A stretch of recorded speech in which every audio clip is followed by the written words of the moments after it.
Hi, Andrew here for mynexttablet.com. Today with an unboxing and my first impressions of the Xiaomi Mi Notebook Pro.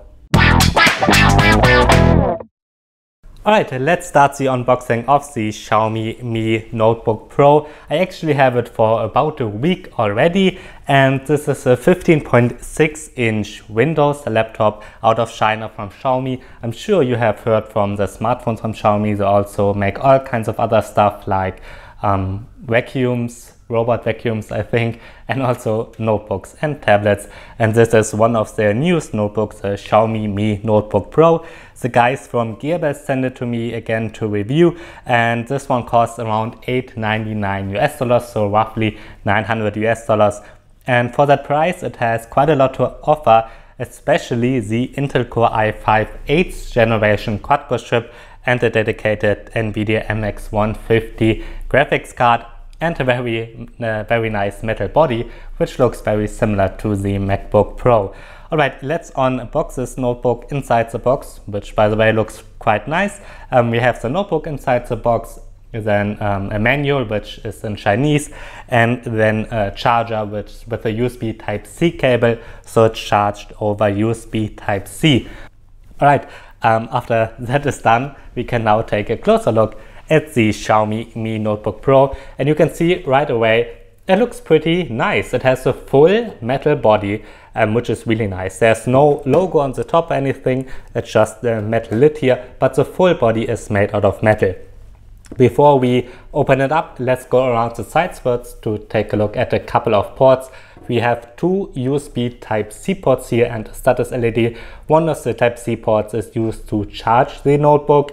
I showed you the included charger already, and the charging time is pretty fast. It says like 1 to 2 hours, and I didn't measure it yet, but it really charges quite fast. Next to those USB Type-C ports is a standard sized SD card slot, so that is nice to get. And on the other side we have an HDMI out and two standard USB Type-A 3.0 ports and a 3.5mm headphone jack. And as you can see, everything here is really metal, which is really nice. That includes the back. It's made out of metal as well. You see fans here because the Intel Core i-Series 8th Gen chips, they need active cooling, and so we've got fans built in. They didn't seem too loud. I actually didn't notice them. Now I started to do this video. I don't remember to hear them, but I'm sure that you hear fans if you're doing gaming or so on, especially if you're in a silent room. On the both sides here are stereo speakers, and the quality is pretty good. It's better than any Windows tablet I reviewed recently.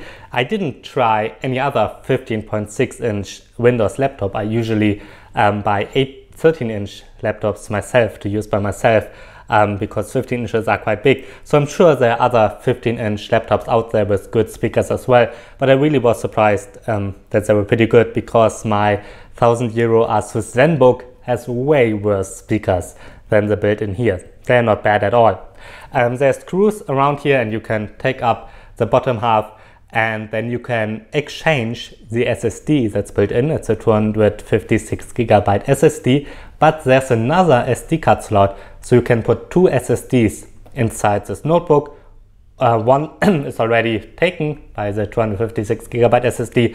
You can exchange that one or just put another one in here. I'm sure I will do that in a couple of weeks during my review, and then I will show you how to do it. But there's already a video online that shows you how to change or put in a second SSD into the Xiaomi Mi Notebook Pro, and which is really nice to have, that you can have two SSDs inside here.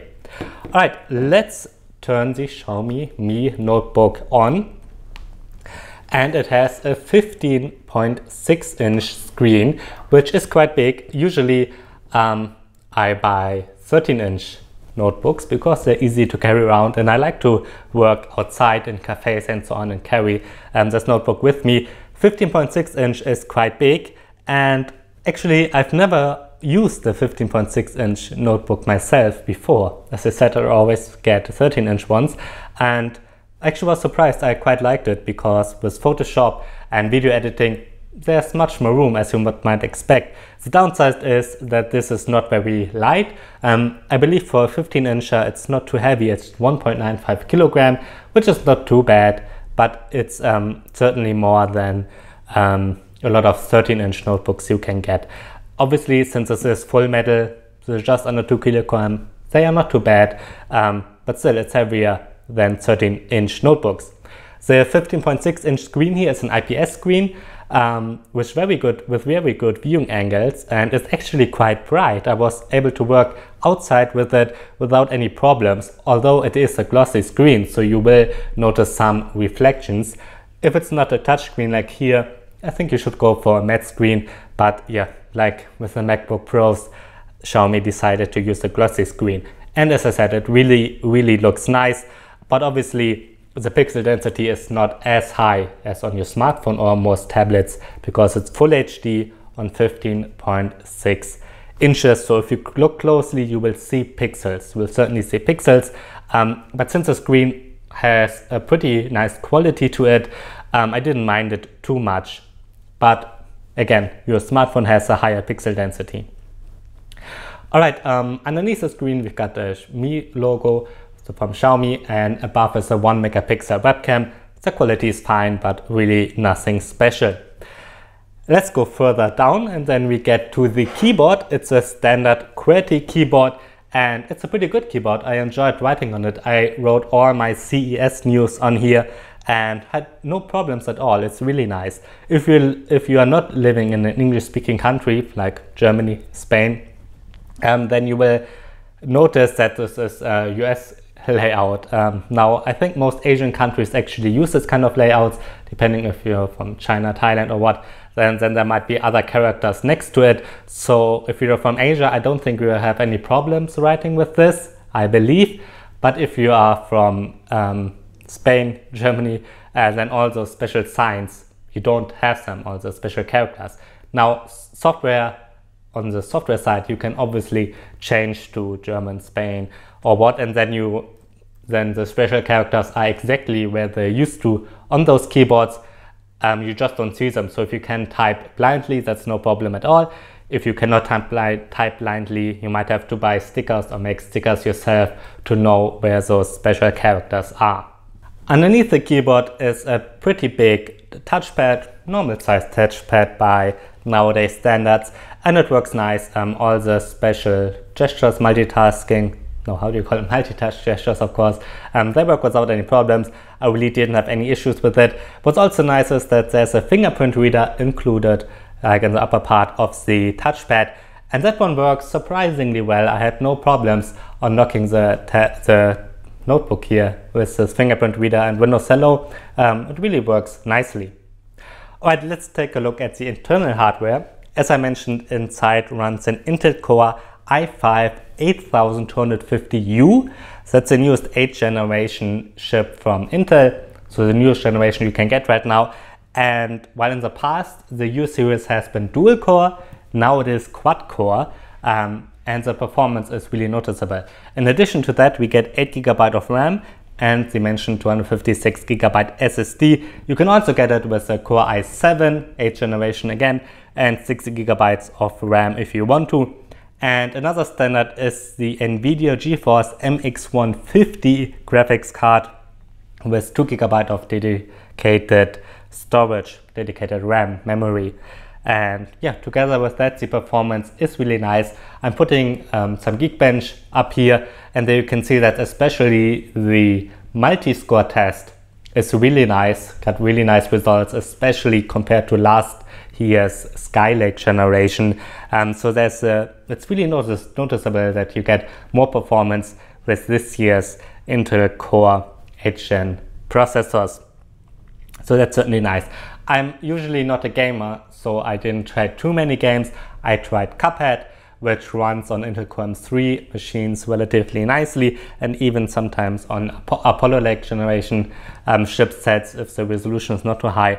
But on the Mi Notebook Pro here, it runs without any problems, as you would expect. I also tried Forza 7, which I believe, again, I'm not a gamer, but I believe it was released together with the new Xbox, It runs on Windows PCs as well. I tried the demo and I was able to play Forza 7, the racing game, in the lowest settings only though, but it got 30 frames per second, which is not too bad for games. I believe that's what you get with consoles as well. I'm really not a gamer, but 30 frames per second for a new modern racing game on a notebook like this, which is more a business notebook, not really a gaming notebook, yeah, it's not too bad at all.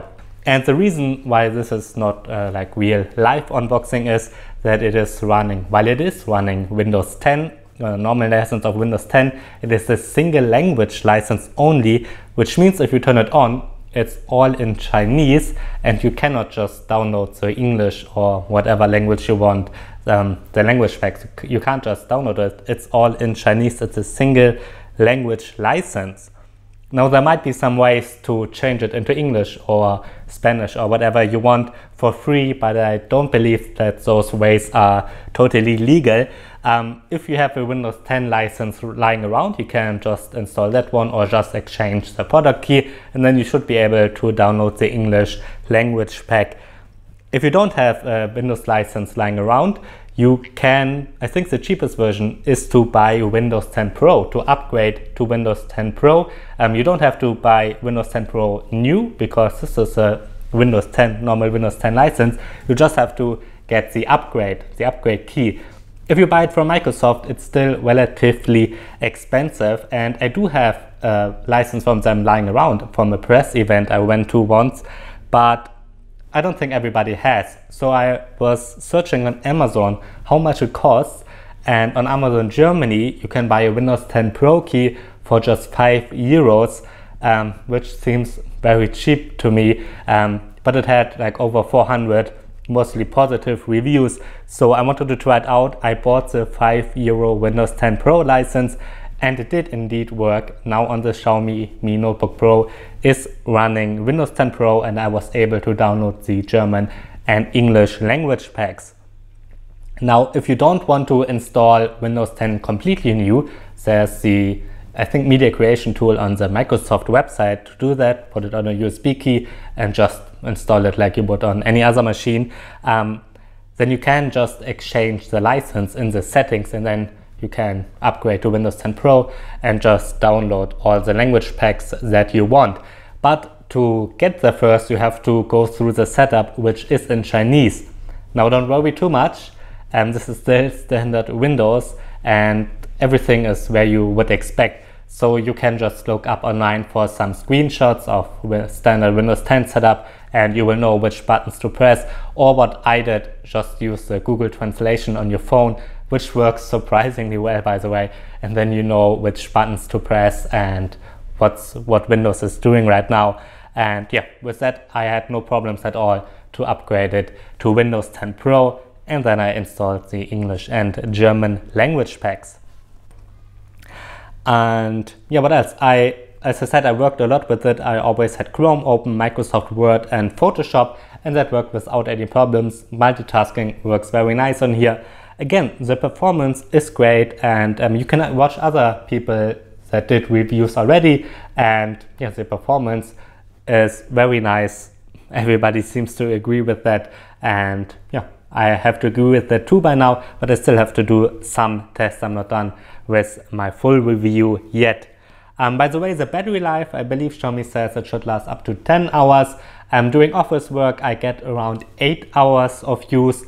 Office work only. If you play games, then I'm sure the battery life won't be as good. I still have to do my standard battery test though. And yeah, that's it. I don't have much more to say about the Xiaomi Mi Notebook Pro right now. Again, it's from China, from Xiaomi. I'm sure you've heard from them already. And pretty much every tech site out there writes about their smartphones. And yeah, they have notebooks too. Again, you have to get it from China. The guys from Gearbest sent it to me, and with the coupon, it cost around $900, $899 US, which for what we get here, full metal body, fingerprint reader, nice IPS screen, Core i5 8th Gen, and the dedicated graphics card. For that, it's actually pretty good price. Alright, and that's my unboxing and first impressions of the Xiaomi Mi Notebook Pro. I have to review it further, compare it more thoroughly to my Asus ZenBook. That's the notebook I'm normally using when I'm not reviewing any other Windows device. And yeah, first impressions are pretty good. If you have any questions, just write them down below. I'm NJ for mynexttablet.com. Thanks for watching.